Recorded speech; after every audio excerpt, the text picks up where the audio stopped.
Welcome back to another episode of The Bad Batch.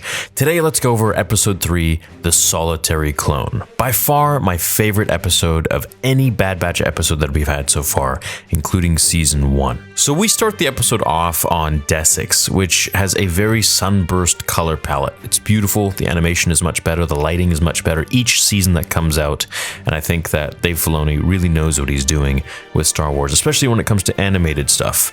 I'm very excited for Ahsoka. Now, this planet reminds me a lot of Geonosis, but it's clearly its own thing. It's not Geonosis at all. As the Empire lands as Governor Groton and his stormtroopers get out of the ship, we first can notice, of course, that we are seeing a hybrid design of clone troopers and stormtroopers. Now, this is actually the very first design of stormtrooper that Ralph McQuarrie made for George Lucas in the 70s.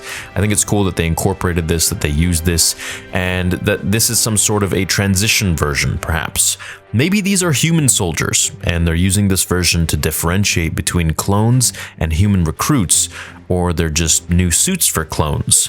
Governor Groton tries to control Desix through Imperial rule, kind of like how they always do. Show up on a planet, say we're taking over. When he is met by Ton Ames, who tells him that Desix doesn't fall under Imperial jurisdiction. As they hold the Empire hostage with the huge amount of Separatist droids still in operation, we see the Empire back down. Now, this of course is a big no-no for the Empire. A shutdown order was given to the droids across the galaxy at the end of Revenge of the Sith, so clearly this was a Separatist world under the control, or we could say protection, of Count Dooku. Crosshair wakes up in his cell on what looks like Coruscant, as Rampart gives him a new mission. Now, this episode was one of my favorites for many reasons, but one of them was the fact that we got to see a different side of the Empire. We got to see the bad guys, or so-called. We got to see the clones, including Crosshair, and of course, our main man that's about to come up, Cody. Rampart tells Crosshair to go to Desix and free the governor being held captive. Rampart removes Crosshair of his commander title. This is a big loss for him, as he says he's not fit to lead any squad, but rather he has a new commander, who of course is Commander Cody. Now, Commander Cody was Obi-Wan Kenobi's right-hand man in the Clone Wars, as far as clones on the battlefield go. He was leader of the 212th Battalion and led the onslaught against General Grievous on Utapau.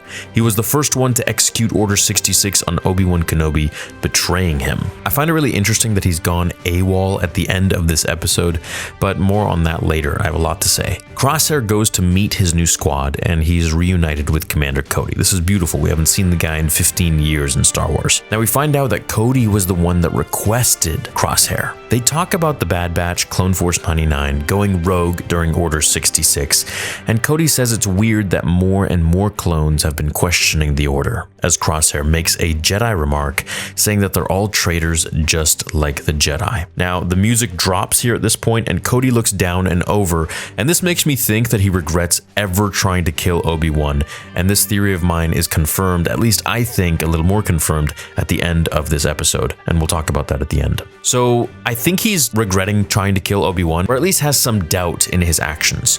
This is beautiful, our boy is returning back to us, and maybe he'll join Rex or the Bad Batch, or heck, maybe Ahsoka. They go over the briefing with the rest of the clones, and they discuss how the droids are still activated, and Crosshair says they could have been reprogrammed to activate, which is very possible. Ames talks to Governor Groton and tells him that Dooku was right. He always said the Republic was corrupt, and that one day it'll fall and turn into something much worse, a galactic empire. Dooku has the shortest end of the stick, I think, with Palpatine. He was such a pawn, and he didn't even know it. He felt that Palpatine, him, and Anakin would eventually work together as Sith and lead a new Sith army one day. This is all in the Revenge of the Sith novel. He had no idea that Palpatine would have killed him on the Invisible Hand ship when he was ordered to just test Anakin during their duel. And Dooku thinking that the Republic was corrupt is literally one of the main giant reasons that he left the Jedi Order after Qui-Gon Jinn died.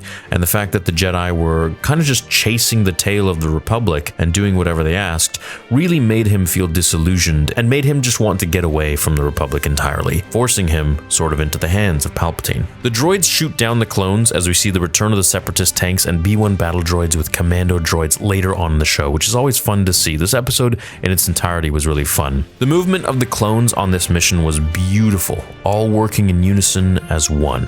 Crosshair provide some heavy precision fire and they neutralize a tank as they move inside, where it's probably one of the best animated Star Wars battles I've ever seen after the opening of Season 7. Heck, even Bad Batch Season 1, Episode 1 was also really nice, but I feel like the lighting just gets really good in this episode. The animation continues to improve tremendously each season of any animated project, and I think Dave Filoni really has a grasp on everything going forwards with Star Wars. As the clones divide into two teams, we get a cool horror scene type of thing where droidekas are heard, and we see how terrifying it is for the clones as they show up and activate their force field. They use some tactical moves to eliminate them, and my favorite above all was when the clones threw an electric detonator at a B-1 battle droid, short-circuiting him as he dropped into the force field of the droideka and then exploding, making the infamous noise we all know from Battlefront. Crosshair and Cody work together to get around the spiral staircase, which is filled with commando droids,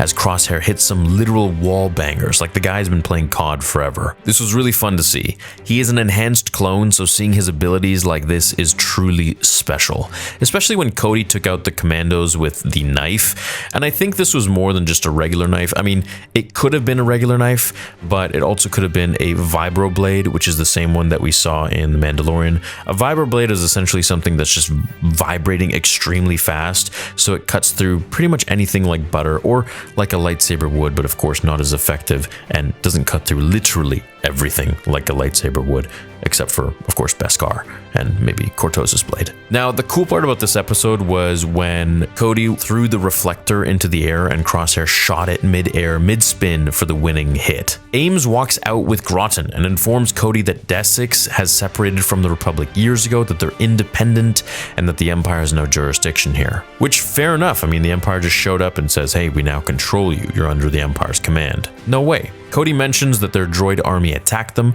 and she tells him that they were defending themselves. So Cody expresses that the Empire is merely trying to bring peace to the galaxy, when she informs him that this really is not the case. She tried to put forth a treaty with separatists and the Republic alike when Palpatine rejected the treaty for peace. She says the Supreme Chancellor. So this is before the end of Revenge of the Sith, before the Chancellor, Supreme Chancellor became the Emperor. This moment seems to really shift Cody as he takes his helmet off and lays his blaster down, telling Ames that they've both lived through one war, so let's not start another. That this can be resolved without bloodshed. She listens and she releases the governor, who then orders Cody to fire upon her. He refuses and tells him he promised her a peaceful solution to this, as he stalls and thinks how he's going to refuse and get out of the situation.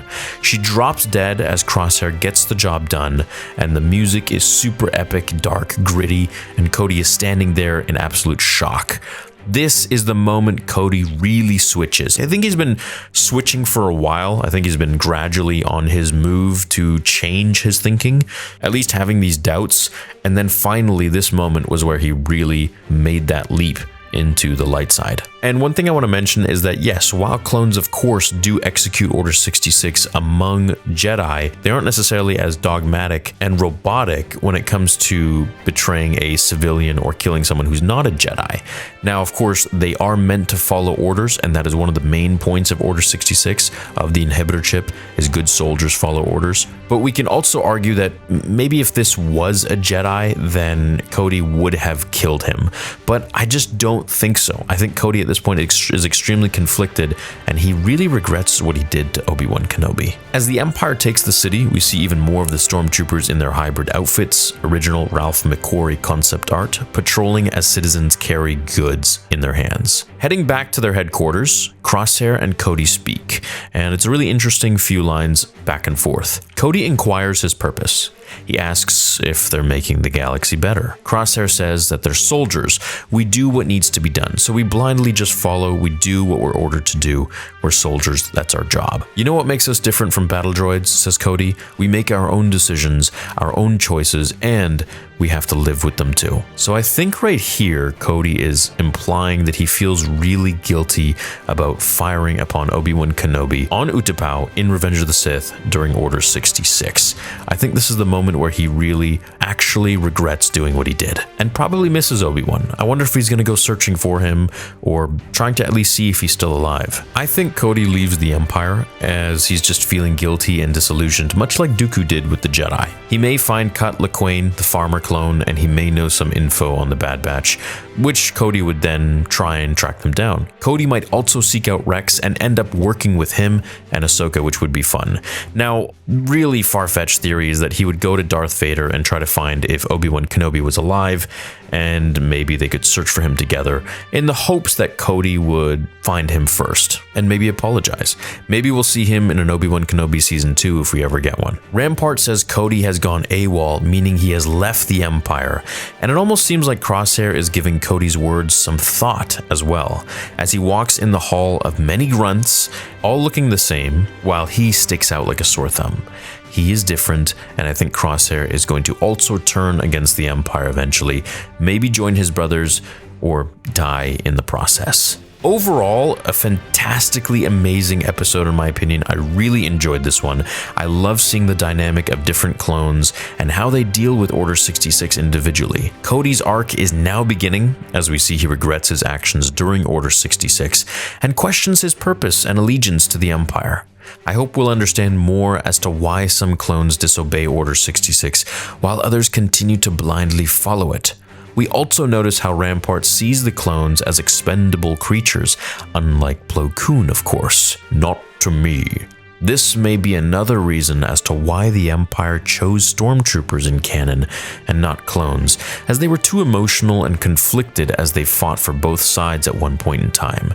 Now, of course, the old Legends answer is that Palpatine just wanted a bigger number of armies. He wanted more soldiers, he wanted more foot traffic, he wanted more stormtroopers all around the galaxy because it looked like just more imposing if you have a larger army. He didn't really care if they were all that good at fighting because he could, at the end of the day, really deal with any sort of situation he wanted with the help of Vader. So for him, it was really just a numbers game and kind of just showboating and flexing that his army is this big. Sheer numbers and size versus quality was his way of thinking. So I wonder if those stormtroopers were actually humans in there, recruits, and that was a way to differentiate those with clones, or if it's just some clones in some new suits fit for the Empire, and eventually they'll turn into stormtrooper armor. I really loved this episode. Let me know what you thought about the episode in its entirety. If you have any questions about it, let the community know, let me know, comment down below, and I will see you all in the next episode. Make sure to follow me on Instagram at Star Wars Theory, as well as on Spotify at Star Wars Theory. Hope you all have a fantastic day. Thanks for watching today's episode, and I will see you in the next one. Until then, remember, my fellow Jedi and Sith friends, the Force will be with you always.